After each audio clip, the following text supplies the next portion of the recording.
All right. Hello, everyone. Welcome to another episode of the Overcast podcast. I'm Corey. I'm Wes. And before we introduce our esteemed guest here, when me and Wesley first started this thing, it was always sort of a pipe dream that we would talk about and be like, maybe one day we'll work up to getting John Dwyer on the podcast.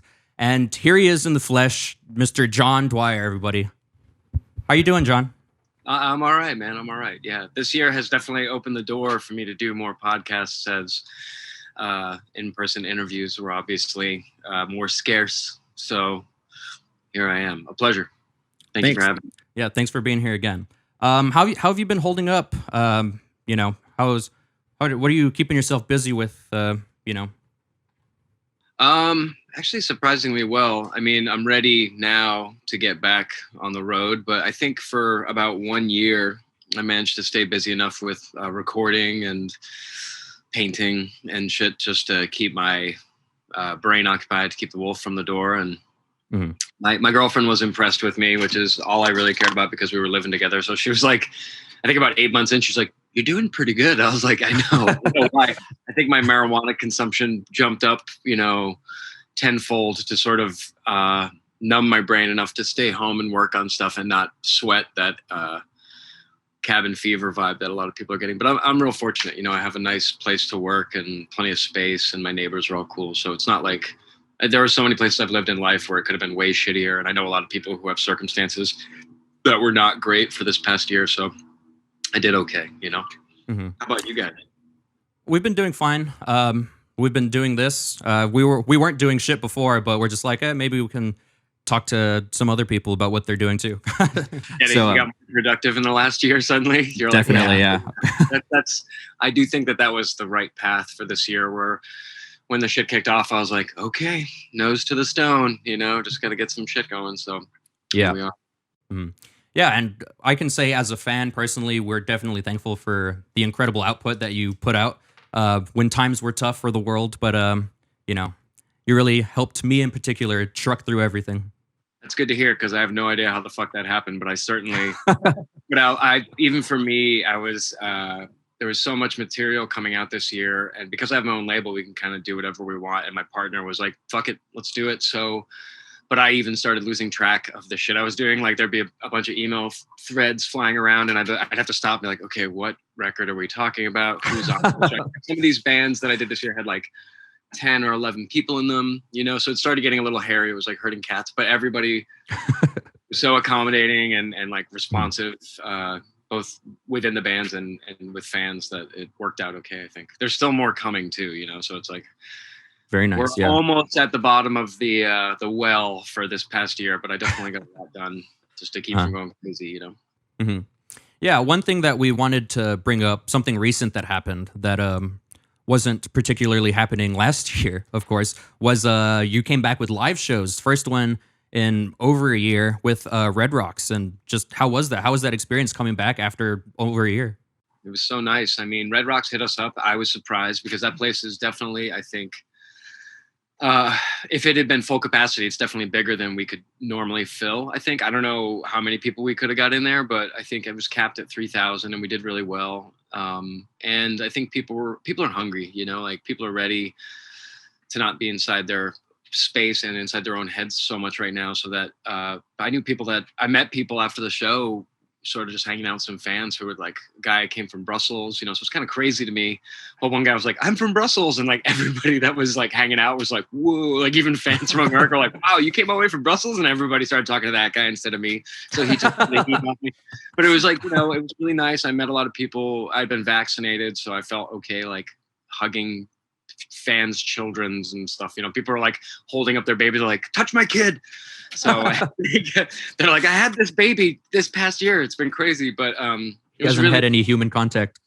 Yeah, you're the baby's first show. I was like, I'm so sorry. It was really loud and I swore a lot, but it was really nice to reconnect with people, man. We miss our fans a lot, and I definitely now I'm at the end of my rope in terms of not being able to tour. So being able to play a show was like a real pleasure. I was really thankful for it. Mm-hmm. Now, one thing I wanted to ask, because I noticed at the Red Rock show, it's like the first time in a year that there's been a live show. So people obviously had to be, still 6 feet apart, things like that. Um, now, whenever we saw you, people were moshing and stuff like that. So I was just wondering, did that have an effect on the band's energy? Like, because I know crowd reaction has a lot to do with performing. I think what's funny is after a year of doing all these streams, I got a little bit used to not having a mosh pit right in front of me. Not that I don't want that anymore, because I really miss that. I miss the sweat and the disgustingness of our shows.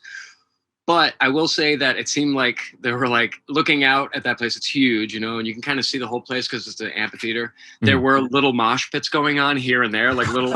We were joking around after the show that it was like, household bubble mosh pits with these people. Like, so like you're like moshing in the stands, like way up in the corner. But it was, the response was nice, and you could feel the energy still, even though it wasn't, like a really tight knit, intimate show because it was such a big space. It still felt pretty intimate and good. It wasn't weird. I feel like we've played festivals in the past for huge crowds just because it's a festival and they sort of have a given crowd. But the space between the stage and the fans is so far away that felt even weirder than this did. This has, a lot of space between us and the fans, but it felt good. I think we were just all, it's like going shopping when you're hungry. You're like, all right, well, I'll take one of everything. Take everything, like, yeah, like fill the cart. So it was okay, man. It didn't feel. I think people were psyched, and because of that, we felt that, Yeah, I watched all the live streams and the Red Rocks show that went up on YouTube. And one thing that me and whole day, you're a good fan, man. Yeah. But one thing that all of the fan base really appreciated and was blown away by is with the live sets as well. I mean, the live stream sets as well, is you chose some deep cuts to throw onto the set list for them. And I was just wondering what went into choosing some of those songs to play live for the first time. Well, usually live at the shows you were mentioning before, where it's like really visceral and up close, we pick the stuff that are sort of like hits or songs that we're aware will go off without a hitch live, because we'll play like, some deep cut every now and then. Like, for instance, Palace Doctor is a perfect example. It's a really mellow song. We've tried that maybe twice before a long time ago. And I remember the crowd being like, and then you play the guitar and they're like, it would just like suck the energy, the momentum on the set. The difference with a live set back in the day and these streams over the past year was that we could get away with doing stuff like that because there was, nobody panting in front of me holding one shoe or something.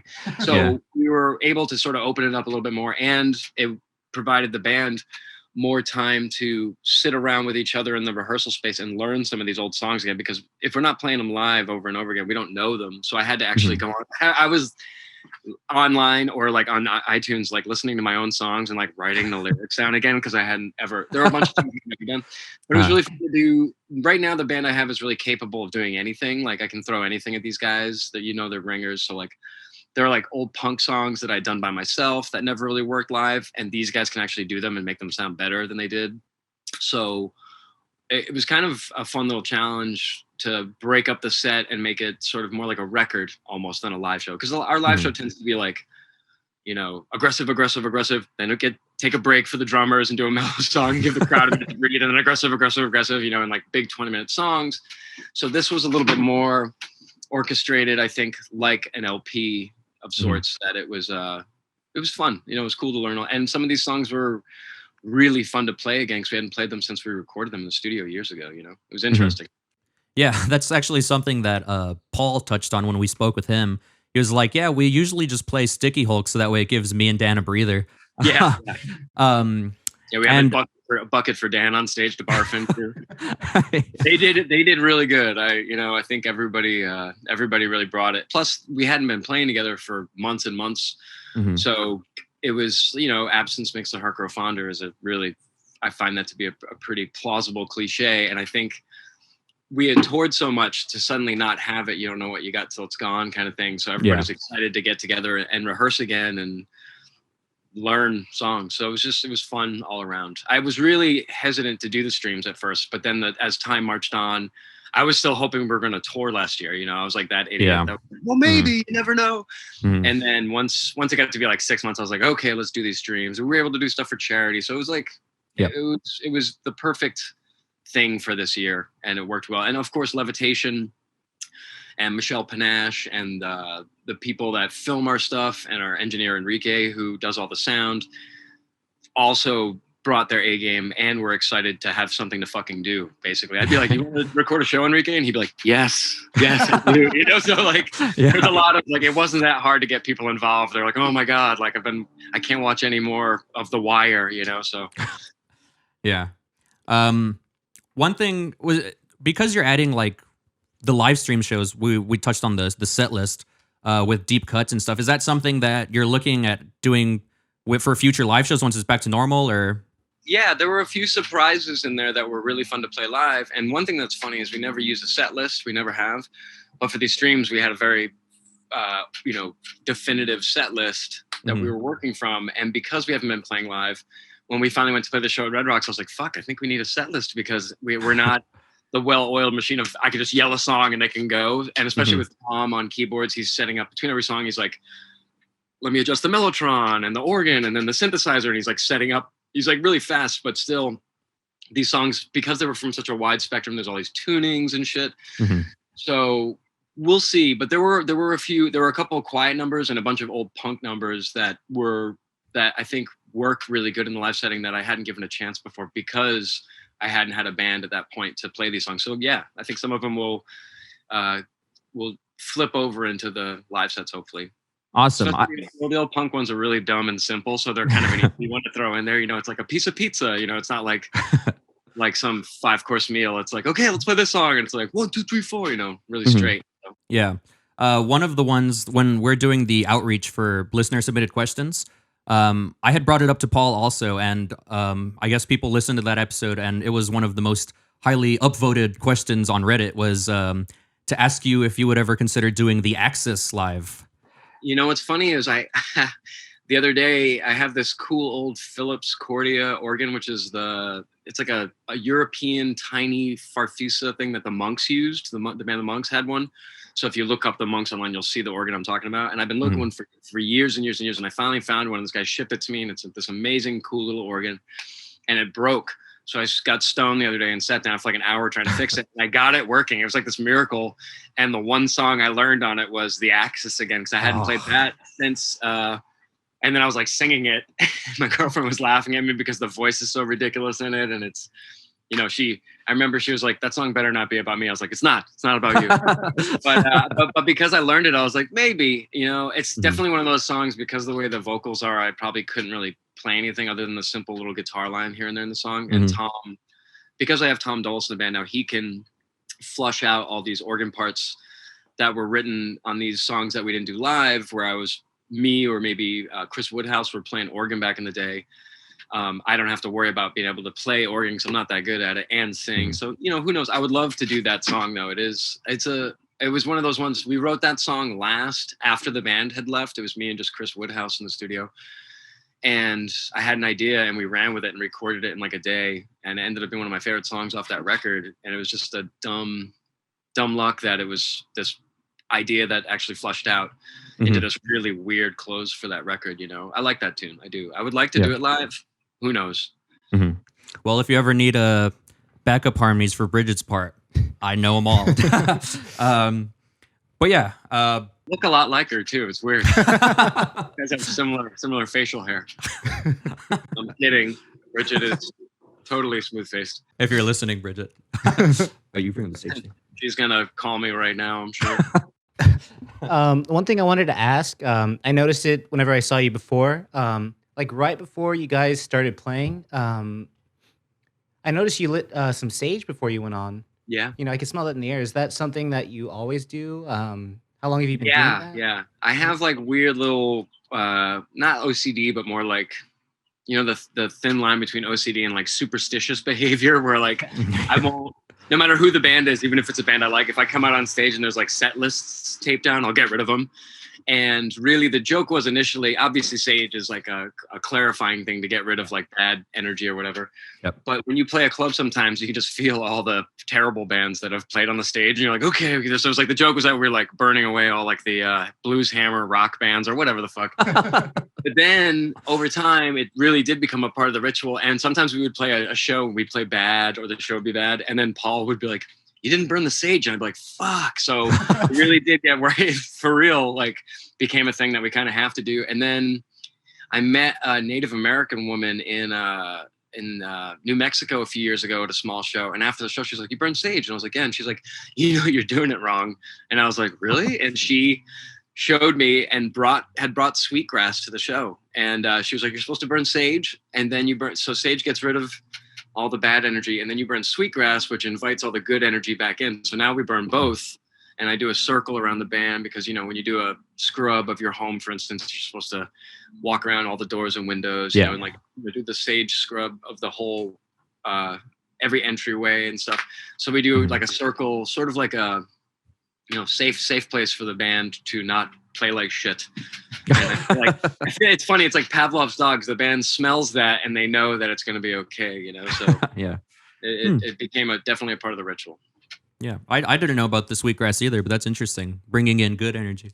What a great name, too, because it really just smells like that. It smells like if there was a hillside on fire, but it's the most delicious smell you've ever smelled. So it's a nice complementary smell to sage as well. It's very warm and round instead of how sage can be kind of sharp and like it gets you, you know. I remember I used to burn sage when I was a kid. My mom would be like, are you smoking pot? And I was like, no, I wish. What the fuck? Like, I'd be like, this isn't weed. And she'd be like, Now she knows, you know, it's too late now. Now I'm a grown ass man. It's okay.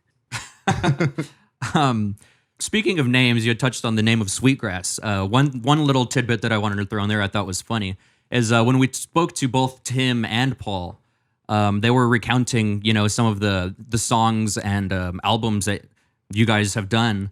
And Paul, on one of them, was talking about, he's like, yeah, we just released a small, you know, little EP. It was like Weirdo, Hairdo. And then Paul was talking about his favorite songs. And he's like, yeah, Lupine, what is it, Ossery and stuff. I'm like, that's really funny how like people in the band don't even know how to pronounce some of the like the titles and stuff. Yeah. I mean, I get a lot of our titles from reading, you know, I'll like be in the middle of the night reading something and I'm like, oh, that's good. You know, and then I'll even like learn new vocabulary from some old writer and like look it up and be like for instance, ossuary, what that was is, you know, where a place where they store bones.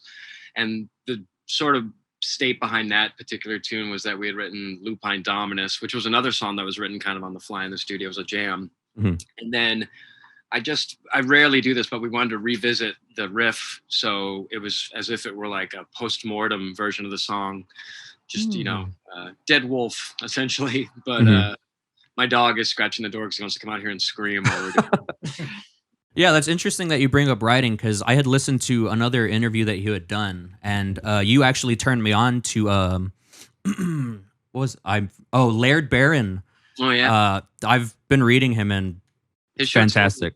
Are amazing. Just what is it called? He calls it. I mean, I don't know if he, you know, coined it, but it's like cosmic horror, which is pretty great. Like sort of H.P. Lovecraft, but also that Lovecraftian type stuff. Yeah, of Stephen King, but like really weird occulty stuff and super contemporary, which is tough for me because I don't keep up with a lot of new writers. So I always like it when somebody turns me on to a new writer.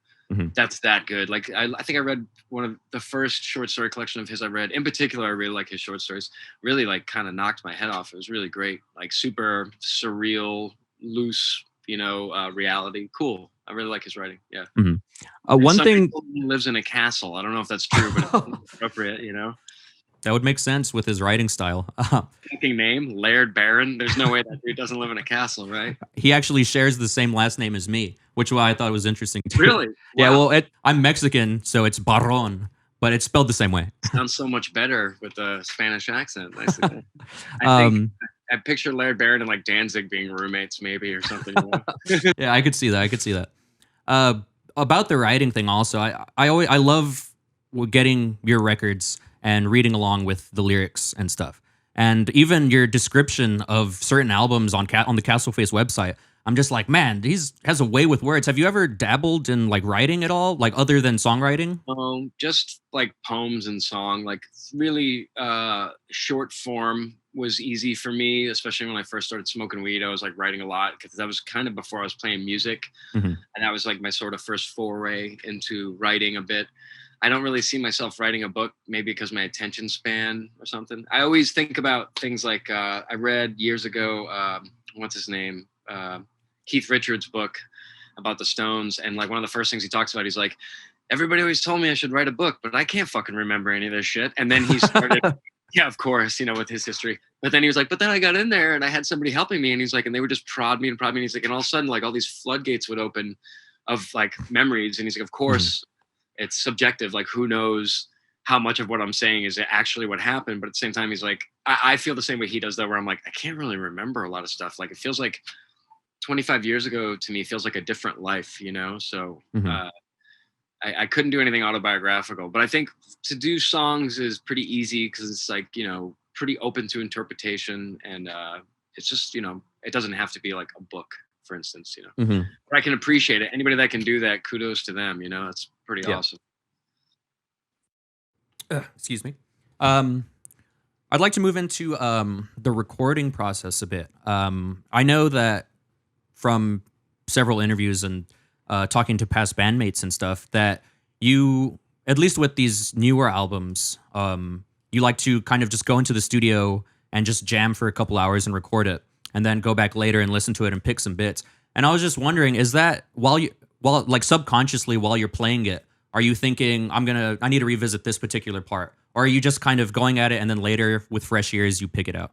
I think the way it really works is we'll do it at rehearsal, and we'll do like a shitty Zoom recording or even on a phone. I used to bring in like a 8-track and like try and do it properly, but then I realized nobody's ever going to hear this. And if you can define the instruments, that's enough. So we were doing that a lot in rehearsals where we would work for months on a record. And then I would select, we would call all the parts and start putting stuff together and writing songs. But then there would always be a couple things that were just jams that were kind of cool. And you could tell right out of the gate that they should be left in that format of like open swim. So we would take usually 2-3 things. And sometimes I would just have an idea for a beat, and I would make the drummers just play the beat for 10 minutes. And then we would take that later and cut it up. And after everybody had left, write more stuff on top of it. So like, for instance, Weirdo Hairdo is the perfect example of one that was just a riff idea that we had, and we went in and recorded that. I think that was recorded in Hermosillo, Mexico. And it was just like a day. We did like 3 versions of it. They're like fucking, one of them was like 40 minutes long. And we had this hand drummer guy come in who was super macho. And that dude played drums for like 40 minutes straight. And then I was like, there's another take. He's like, let's do it, man. Just like super badass. And he called the riff. He's like, this riff is really macho. He was a cool dude. But like stuff like that, I think. And then a lot of editing, like cutting stuff up, having fun with it in the studio, because the studio we work at right now out in El Paso, the Sonic Ranch, has so much at your fingertips. And the guys I work with are really schooled in how to work with everything. So we can be like, have an idea. Like one thing we did for Panther Rotate was I took a peanut can, like a Planters peanut can, just like a little tin can, and cut a hole in it and then put a rubber band on it and ran it through the hole and put a mic under it and like literally played stand-up bass on this little rubber band. And used it this, like, I remember we did that. I had to run it through like a compressor to get it to be loud enough, but everybody in the room was like, I can't believe it works. And it sounds amazing. Like you would never know it's not actually a stand-up bass and it's just a rubber band. But like stuff like that is like kind of my favorite part of the studio is you go in, you get your tracking done of all the stuff that you've like uniformly written for the process. And then afterwards, have fun unspooling everything and just running ideas and seeing what sticks to the wall, And that's how we end up with so much material half the time, is because some of the shit, 20-minute long jam, I'm like, okay, we can like bring in and have a violin player play on it, or we can cut it up, or, it's like, I think it's cool to have the looseness that we have in the studio and the ability to do that. We're pretty fortunate. Yeah. Mm-hmm. Is that sort of, because I know you have plenty of monikers. Well, you're with Osees and Damaged Bug, and now your new your jazz group that you've been releasing like Witch Egg and stuff under. Is that sort of how the writing process works for all of them? Or like, do you write for a specific group, or do you just like, no, this would fit better over here? Osees has like a system down that's very specific to the band. With the improv records, those are more just bringing in people that I've found to be innovative, interesting players who could improvise and listen to each other. And that worked out really well. So they're all sort of, I was kind of coming at that from a real like jazz, like ECM in particular, the label was an inspiration for that, where it'd be like, not comparing myself to Jack DeJohnette, but he's the perfect example. Jack DeJohnette records would just come out and it would be him with a variety of different people. So it would just be him and like John Abercrombie on a record playing together, and you could just call it whatever, and not to be like sort of tied down to a name. I mean, right now I've fucked with the name of our band so much it shouldn't matter anymore what the hell I call anything we do.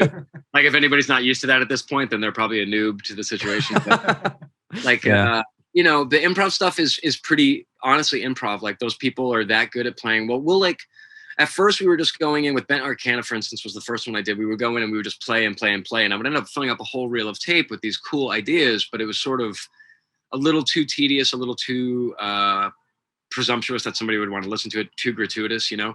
So then we started by day 3, I was like, okay, let's just jam. And then when we have an idea, we'll stop and we'll talk about it. And we'll use this as like a seed for these jams. And then we'll do a few takes of that. And I'll keep my eye on the clock and make sure we're not making every song 20 minutes long. So it's very easy to do that when you're just jamming with a bunch of stoners. So we would do these like, you know, 5 to 9 to 12 minute songs, still pretty long form, but like more palatable for a record and for somebody who's not everybody. I mean, I love long jams all day. You can just throw fucking Inagata at me 5 times and I will listen to it. But I have had a lot of people be like, you know, I remember a friend of mine after the show being like, "Guys are great. You jam too much." And then like there was another guy standing there and he's like, "What?" He's like, "You guys need to jam more." And I was like, "See, this is what it's like. It's like you can't. Not everybody's prepared for that." So, but the improv stuff very much was improv. And then every now and then we'd have somebody else come in and play like hand drums, for instance, or maybe an extra keyboard just to, you know, add a little bit more flavor to it. And then a big part of that process is very different than Osees would be me editing it afterwards, like going in and like automating volumes. And like when somebody's really shining, pulling them up in the mix, when somebody's, you know, just basically farting in the air, pulling them down, which was often me. I'd be the one making the boo-boos. But, you know, that had a lot to do with just having ringer players who could just sit there and play. And that's such a thrill to just be able to like, a lot of those guys had never played together before, you know, a lot of those people hadn't met. The record Endless Garbage I did, none of those guys had ever met each other and they were never in the room at the same time. That one was really specifically almost like a concept where I was like, okay, like 5 people that I've never met, one at a time coming in and just doing 1-2 takes tops over each drum part. And then it would build and build and build. And then I went back in at the end and just cut it up.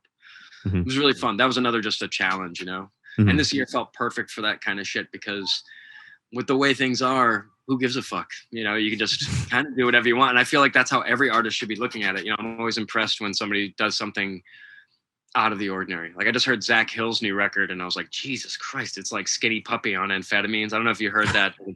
It's like, it's just the next level, you know what I mean? And it's interesting too, when you get players like people like Kit Malone, for instance, who played on some of this stuff with me. When I met him, he was doing all improvisation. And then he became sort of famous for working in TV on the radio because they were like an accessible pop thing, you know? But I remember him just making guitar noise when we met. And I was like, this dude is fucking, like, he didn't give a shit. He would just like either clear a room or get people wrapped in what he was doing. But so like, it was nice to get him back in the fold with me just making noise for a while, stuff like that, you know? It felt like the perfect year for that, where we can try experiments because it doesn't really matter. Yeah. Well, Moondrench just came out, and I have to say it's really great. Really love that one too. Thank you. But I think now's a good time to move on to the listener submitted questions. Okay. All right. Unsurprisingly, there was a lot of them, so we'd like to dedicate a good chunk of the show to. Why did you change your hair? What's up with the name changes? You know, it's like all the same. Okay. So it was there. I was telling Wesley about this. I was reading through a few of the questions. And at least 5 of them were like, what's the deal with the name changes? And then I'm like, I'm not asking it because he's answered it. I've already answered that question many times, but I'll just say that the small version of it is I just love it when blogs are like, they changed their name again. Like that'll be the headline, like they changed their name again. And then really small, they have a new record. You're like, what the fuck? So it's kind of having a little bit of fun with that, you know? Yeah. But going into it, we have a few from Instagram and Reddit. And starting off with the Instagram, this is from Burr_1102. If you weren't making music, what would you be doing for a living? Fuck. I always think back to Brian Chippendale from Lightning Bolt said something really great talking about going deaf because he would just play, you know, how loud his fucking band is and how insane. And they would play these really long, intense sets. And I was, you know, he would never wear earplugs back in the day. I think he does now, but he was like, if I go deaf, I'll just fucking read and paint. I don't need to hear for that. And I was like, that's actually a genius plan. Like, I was like, that to me. So then when he said that, I was like, I should start painting more and like build up my chops. So I think like visual art, you know, I always also think that if I hadn't taken acid that first time and maybe heard Can that day was like a magical day in my life, that I probably would be a bank teller or some other kind of nightmare or like, you know, an investment banker. Like a lot of people I went to school with when I was a kid, out of morbid curiosity, I'll look up these people I barely knew from when I was like 10, and they like literally run banks and shit now back in Massachusetts. And I'm like, wow, like it's interesting to see the paths that people take, you know, how much we've diverged, you know? Yeah, I guess I have no idea what the fuck I would be. I would hopefully be a painter or not, you know, I don't want to be a serial killer. Who knows? It could be anything, man. I think music definitely saved my life. So I think just let's all be thankful that this is what I'm doing instead of being a murderer, you know? Yeah. All right. This next question is from Zach Jimenez1. If you could perform / make an album with any artist, dead or alive, who would it be? Wow, that's interesting. I mean, there's a lot of people that I emulate and am inspired by, but one of the people, I hate to beat the dead horse of Can, but always Malcolm Mooney. He's done a few records over the past few years. There's one that came out from an artist residency he did in Marfa, I think, at a gallery, where it's just him improvising over a piano player, and it's fantastic. And I love that dude's vibe. I've talked to him on the phone, you know, like he's a cool cat, and like people like that, like mostly improvised stuff, you know, like I can appreciate punk and metal and hip hop and everything, all like the sort of uniform composed sorts of music. But for me, the dream is always to be able to improvise with the masters, which I can't hold a candle to any of these people, so I don't even go looking for that kind of trouble. But people like Malcolm Mooney, there's no pretension, and I would like to work with him quite a bit. I think he's a hero of mine. And when I hear him working with people, it's just sort of for fun, you know? So that's a big part of it for me, you know? John Sermon is another interesting one too. John Sermon, the horn player from the UK, he's done tons of records with all kinds of people, and his stuff is always really interesting to me too. Like we definitely like take a note from his sounds, you know? He does like lots of synthesizer and horn together, and it's just a really interesting blend of like the electronic and organic sounds mixed together that are really pleasing to my ear, you know? Yeah. This next one is from Palace_Swords. If aliens asked you for one of your albums to take back to their planet, which one would it be? Fuck. Probably a mellower one, because God knows, I'm sure humanity in general, if another intelligent race came down here, they'd be like, Christ, what a nightmare. You know? So like, I think I would probably want to present them with something that's a bit mellower, you know, like we have enough aggressiveness outwardly as a race that I love aggressive music, and if anything, I want to get noisier and noisier, but I would probably give them like an OCS, like maybe Memory of a Cut-Off Head, and be like, here's some darkness, but it's a casual listen and you can listen to it while you're making breakfast. It doesn't have to be like, you know, like songs like Scramble Suit or something where you'd be like, put this on and then just lay on the floor and be decimated, you know, like, but yeah. That's interesting that you say that, because when I first read that question, I'm like, I wonder if he's going to say something like a Panther Rotate, just real weird, and maybe they could vibe to that kind of music. That's a good point, is maybe they'd be like, I get this. You know? Be like, oh man, is this fucking Mozart or what? Talk about a sleeper. God, yeah, like, that'd be like, maybe something, that might be a good point, something as weird as fucking possible, and they're like, this is pretty cool, you know? You can go to this one. This next question, also from Instagram, from Fegenheim, sorry if I pronounced that incorrectly. Will Coachwhips ever reunite? We did some reunion shows a few years back, and I've talked about it before, but it's like Coachwhips was I was so young and we were fucked up, and it was like really perfect for the time. And the shows were really primitive and really fun and really simple. We could tour in like, you know, Volvo. But no, I don't really want to do it. I would rather do something similar to it that's new, that's aggressive and simple like that, you know? But yeah, it was fun for a couple shows, but like literally after 2 shows, I'd be like, fuck, I don't want to do this anymore. It's too like that band in particular, its intentional primitiveness to me is really boring now, you know? Like I'm happy to like do reissues of those records and stuff. But my memories, the best part about that band was like the crowd. It was the show, and it was like these like sweaty house parties where people were drunk and they would have probably danced to anything, honestly, but we were like just the right. I mean, that band did really good with we would show up at places and be like, fuck, these people are going to hate us. Like we'd be opening for some band that sounded nothing like us. But somehow the fact that we would set up on the floor and it was just noisy and kind of aggressive, people would get into it. And I remember we'd have like old people and young people be like, that was fucking great. And then like they'd watching the headline and be like, this feels boring now. And I was like, because nobody's like wiping their sweaty face on you, you know? But yeah, I would rather do something primitive and new, you know? I'm over it. This next one is from Lucas P. Zamora. Will JPD ever do any bent Arcana / improvised jazz shows live? Yes, we have some stuff in the works, but I can't say what yet. It hasn't been announced yet, but I would love to do more of that. In fact, that's kind of like, to me, where I'll probably end up when I can't like jump into a crowd anymore. You know, I just want to like sit down and play. And that kind of free music is really just low impact psychically, you know? Like, I mean, I love touring with Osees. I can't wait to get back to it, but I think as an old man, it'd be really nice to just sit and play with other players. And if that happens live, then great. Yeah. Cool. This next question comes from Nonagon_infinity. Has revisiting older work for the online streams inspired future songwriting? That's interesting. I think, yeah, probably, maybe subconsciously a little bit, but there's definitely some stuff on some of those, like for instance, the Axis, even though we didn't do it, like things like Scudam and Scorpius, playing that at Red Rocks is really fun. Things that are a little bit more keyboard heavy are always kind of fun, but I can never go into anything with a preconceived idea about what we're going to do next, like the next record or the shows, because every time I do that, we end up doing exactly the fucking opposite. So I've just learned to go with the flow, you know, like we'll go in and be like, I want to make a punk record. And then I'll be like, fuck, this is like a pop record. Like what the fuck happened? I don't know. Like how much weed did we smoke that this totally shifted gears in the middle? Or vice versa. I'll go in and be like, yeah, we should make a nice mellow record. And it comes out like almost metal or something. I don't know. So I've definitely like taken the leash off of expectations and just been like, okay, we'll see what works and you know, what doesn't.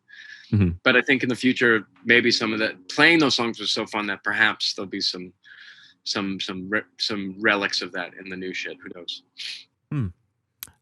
This one's from Trevor K. Geldgard. Sorry again if I mispronounced, but this was an interesting one too. It's what's the true name for Wind Ruin, Wing Run, Wing Ruin? It's Wing Ruin, and I don't remember where I got that, honestly. Tom actually wrote that riff. I forget what it's called, but it's called like true tone scaling or something. Tom Dolis is actually an informed and trained player, whereas I am not at all. I still to this day will like by chance stumble on what I'm doing and know what it's called, but I don't know chord structure. I don't know how to read music. Tom, on the other hand, has this interesting take where he's really into underground music, but he can kind of play anything that you throw at him. He can play guitar, he can play keyboards, but especially with keyboard, he can like emulate, you know, a classical riff, a Beatles riff, Baroque music. He knows like the modes of all this stuff. And he brought that riff in and that weird, that cyclic, weird repetitive riff. He brought that in and I wrote like the poppy part of that song, like basically the dumber part of that song was me. Like he wrote the main body of that song was this cool, weird scale that I'd never played before. And it's called Wing Ruin. Fuck, that was definitely from a book and I don't remember. I'm going to guess Philip K. Dick or something, but it got misspelled, I think, on the CD and maybe online for a while, but I think on the vinyl it was spelled properly. That's Castle Face in a nutshell for you. No matter how many times me and Matt Jones will proofread something, 90% chance there's going to be at least one fucking spelling error or somebody's name will get left off the record. It's just what happens when a label is run by two stoners. That's something we'll definitely talk to. True. Yeah. That's something we'll talk to Matt about that when we talk to him later this week. Yeah, I mean, I'll take the brunt of the blame because I'm the one reading the proofs in the end. He compiles all of our layouts. So if I've read it and it goes out there wrong, that's on me. All right. Now, moving on to questions from Reddit. This one, strange name. What's that say? Meth Teeth McGee. Yeah, Meth Teeth McGee. Will there be more experimental takes similar to the likes of Panther Rotate? That was really fun. I've been working on for years now. I've gotten a bunch of interesting people to be involved in it, but I haven't actually got it off the ground yet. But I really want to do a Damaged Bug remix record. But that would be the sort of standard vibe of that, where I get people that I admire to remix it for me. As far as me remixing a record, I've done a few little things here and there this year. It's fun if somebody can give you the stems. It's actually, I've never really done that work. The first time I remixed anything was Panther Rotate, and I had a really good time with that. But also, it's my material, so I kind of know what I want, sort of like out of the shape I'm molding. I would love to do a proper Damaged Bug remix record. I have all these cool like electronic experimental people that have said yes over the past couple of years, so maybe that will materialize at some point. I don't see myself doing a full remix record of a record again, but right now we're not really even planning on recording this year because I put out so much material last year with the band, and all we want to do is tour. So I've given everybody a break, and we can just focus on doing things like the streams and getting our live show back on track. And then we'll have this plethora of material from the past couple of years to choose from and actually have a really strong, live show. So that's where our focus is right now. I'd be interested in, do you know what was it like previously released Damaged Bug that you'd want to do that with? As of yet, yes. I actually have a huge pile of stuff recorded that's not finished, and there's like 40 songs that I was working on for this record, and I kept taking breaks from it. Then I did that Michael Yonkers cover record, and I don't know what the fuck is going on, but I kind of don't like the songs anymore, which is crazy because I had all these different drummers come Planet who were like incredible drummers. So I have all these beats, and I was actually toying with the idea of just grabbing the beats and starting to try and write a whole new record. The problem was I let it get to 40 songs that weren't finished, and I really should focus more on like 20 finished songs, and then I can pick out 10 for a record. Yeah. So now I'm just basically overwhelmed by the amount of material I made, and I'm working on a whole new project right now. So I have no fucking idea, but Damaged Bug is not dead. I will be doing more with it. But that remix record would probably be called all from previously released stuff, because I actually do have the stems for everything. Yeah. Interesting. Well, I'm glad to hear that Damaged Bug isn't dead.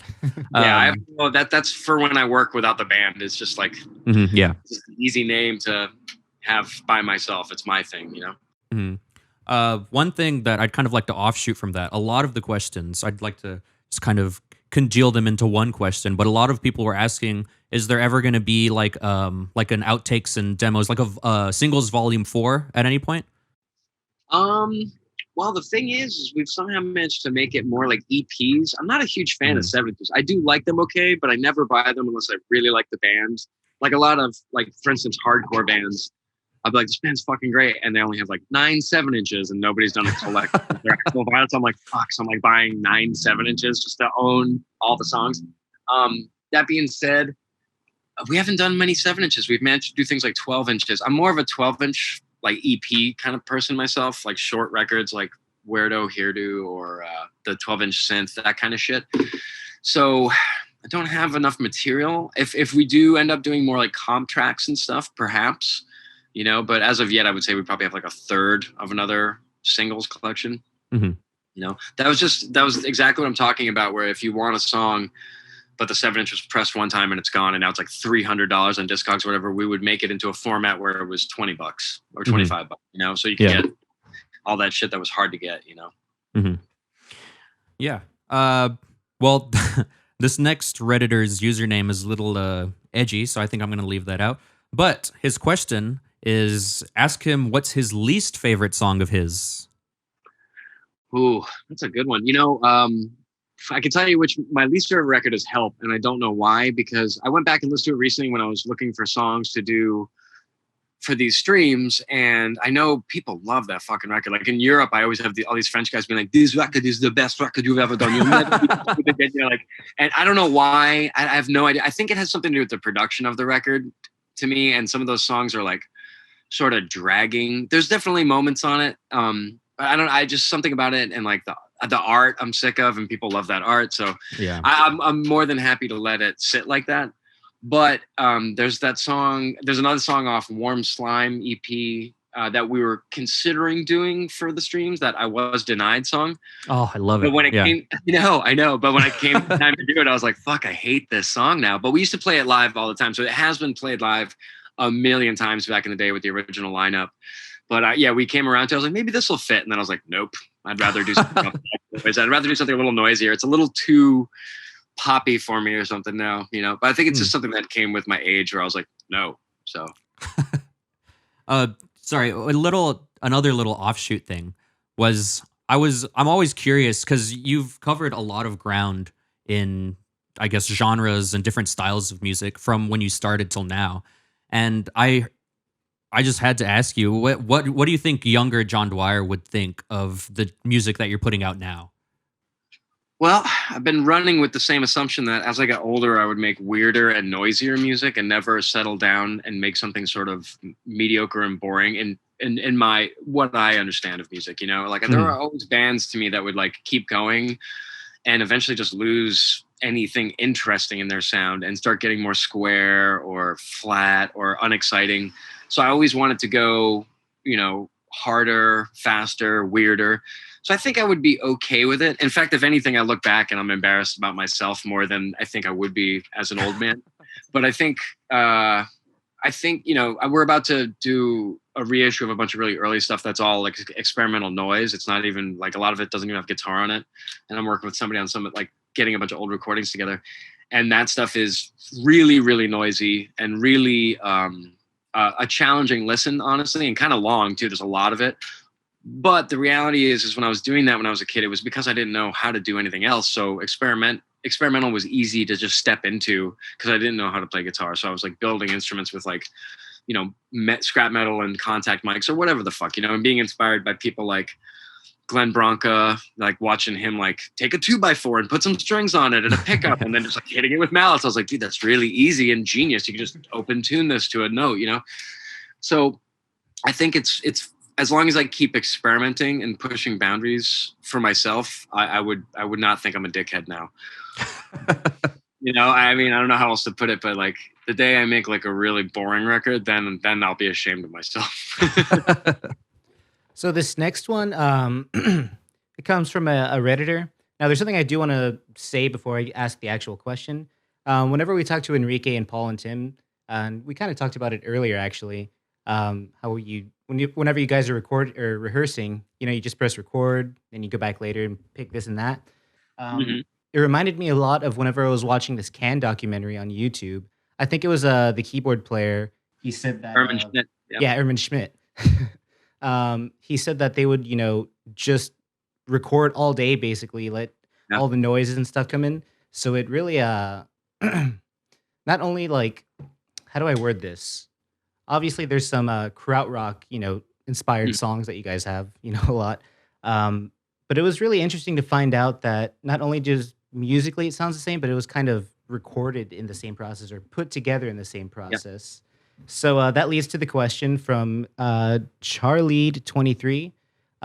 Which albums of yours do you consider krautrock, or specifically more, which songs do you consider of yours krautrock? I mean, all of our records have a little bit of that leaning. I don't think I've ever taken a page from anybody. It might as well be like Herman Schmidt in particular, and Holger Juke probably wrote the book on the way that I run my life now in terms of our band, how they would edit and how they would record everything and how they would do it live and then record over it live twice. They would do a 4-track, record a stereo track with everything placed just thusly with like a sum mixer, and then record over it again. So sometimes you'll hear like Jackie Liebzeit's drums. Sounds like there's 2 drummers, is because he's actually playing tom-toms over his first drum line again.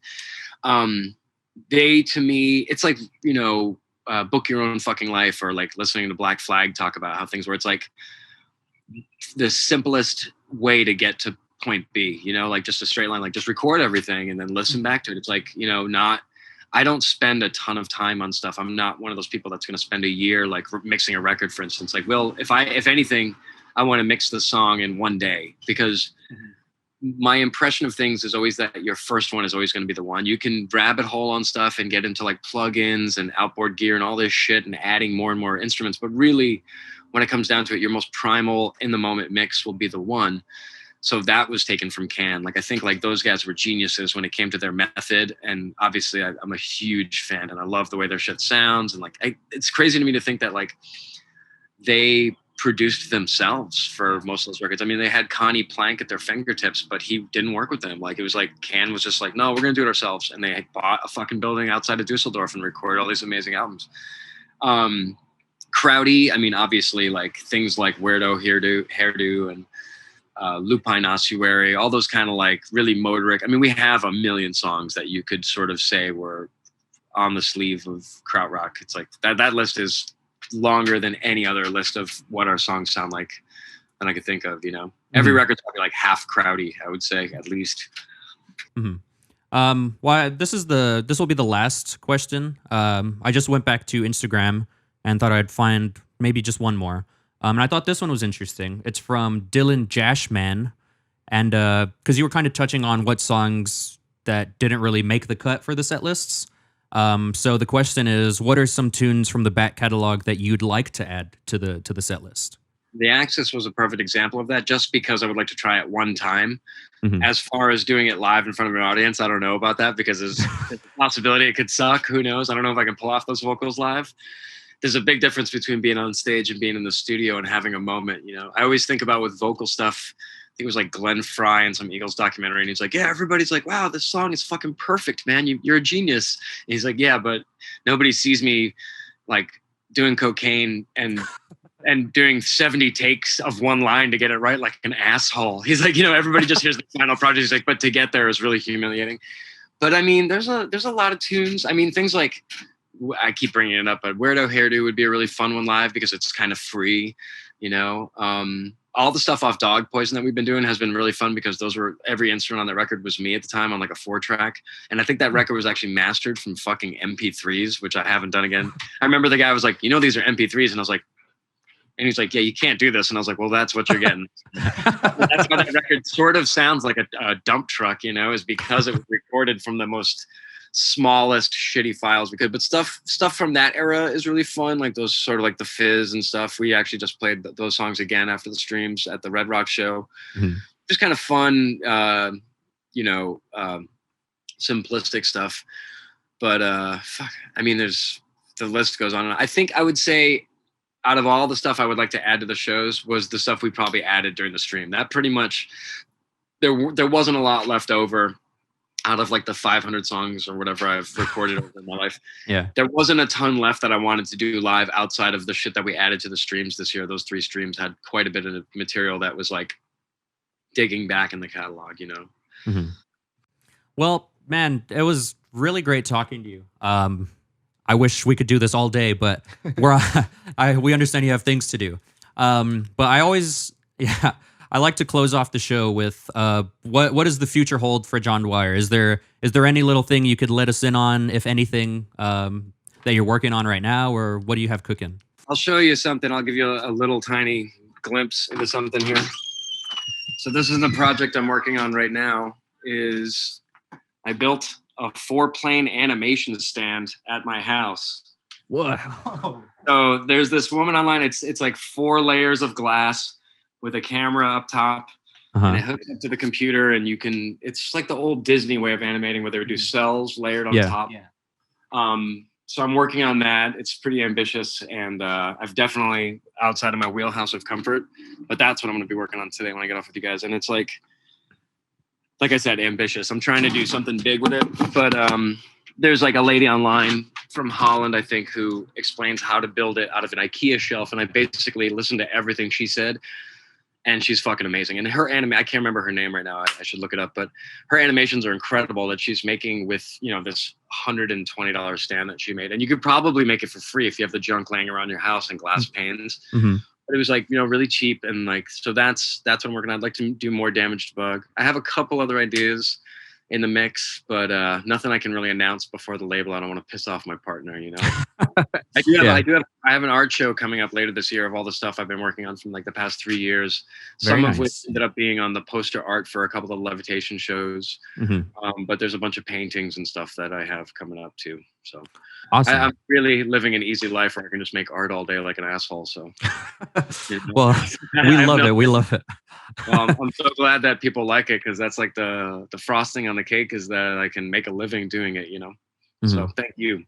Yeah, well, thanks again so much for being here. It was a pleasure talking to you. Have a great rest of your day, man. Stay safe and stay clean out there. Yeah. Good luck. Maybe we'll get to see. Where do you guys live? We're in Texas, but it's like right by the border of Texas. We usually see you guys in Austin whenever you guys come down. Well, hopefully we'll be seeing you soon. I'll just leave it at that. Yeah. Funny is, you guys did that. You announced the tour, and I was like, oh fuck, they're playing in Austin 2 nights. I've been jonesing to see them, but I was broke and I couldn't buy the tickets. So Austin is my favorite place in the world, and fuck, I can't wait to get back there. That to me, playing in Austin will truly kick off that things are getting back on track. You know, that's the thing we're waiting for. It's like the kiss at the beginning of a tour. So yeah, you boys take care. You too. All right. Have see a ya. good one. See ya. All right.